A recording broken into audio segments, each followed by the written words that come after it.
Forever. Chatting with Olajimoke is a place where we talk about all things better living.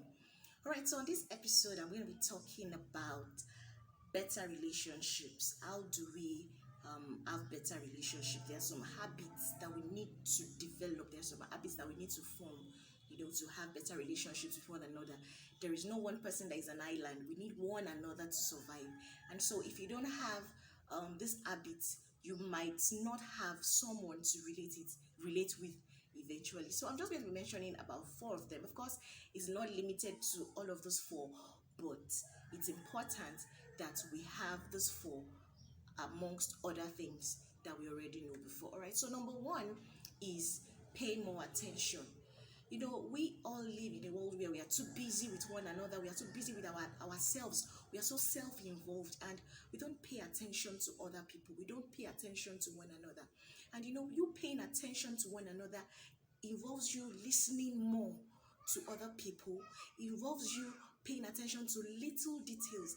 As little as you notice someone who is always very who laughs a lot, who plays a lot, who is a cheerful person, and you just suddenly notice that this person is withdrawn, this person doesn't talk to people again, and because you pay attention, you notice that there is a change, and you can be the saving grace that person needs at that point in time. You can be the person that you can be that thing that the person needs, not to make a wrong decision, not to make a wrong step.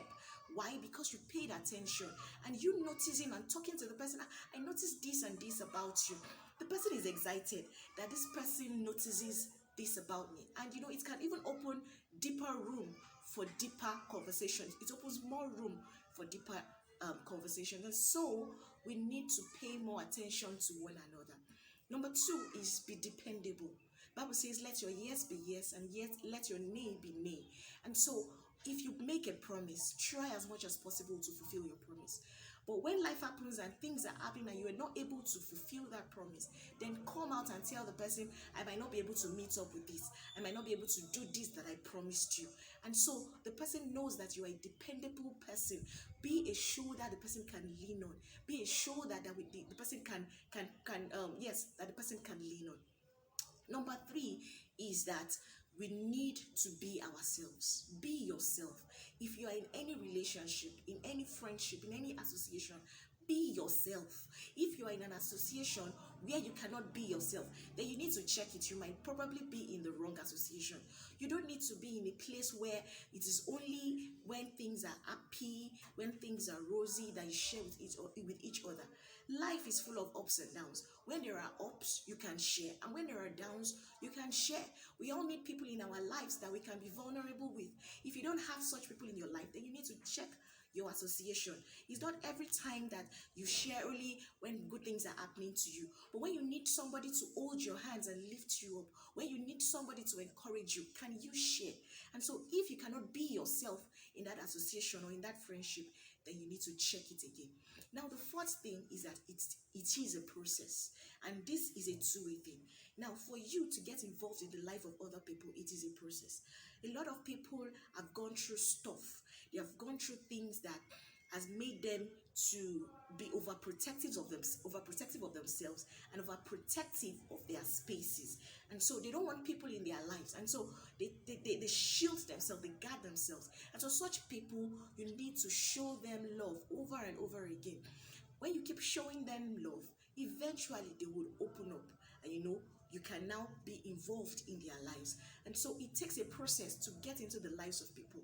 And also for you, it also takes a process. You don't just allow people into your lives just like that because you like their face, or because you like the car they drive, or because you like the association. You just let them into your life. No, you don't just let people into your life. You need to look at those people that I need in my life. Are these people going to make me better? Are these people going to help me in one way or the other? And am I going to benefit from them? Are they going to benefit from me? There are some critical questions that you need to ask. You don't just allow people into your spaces just like that. And before I round off, I want to say this. Not everybody is your friend. Somebody might be saying, why did I say that? Yes, there are some people that are just your acquaintances. There are some people that just your co-workers. There are some people that are just people that you just meet on a day-to-day. Not every Don't be quick to call everybody your friend. There are some people that are not meant to know your houses. And so keep each person in their spaces. Let everybody know their boundaries. Not everybody is your friend. When we know this, we'll get into less trouble. I hope this episode has been able to help someone. Thanks for always being a part of Chatting with Olajumoke. Till I see you again next time, don't forget to keep keeping it real.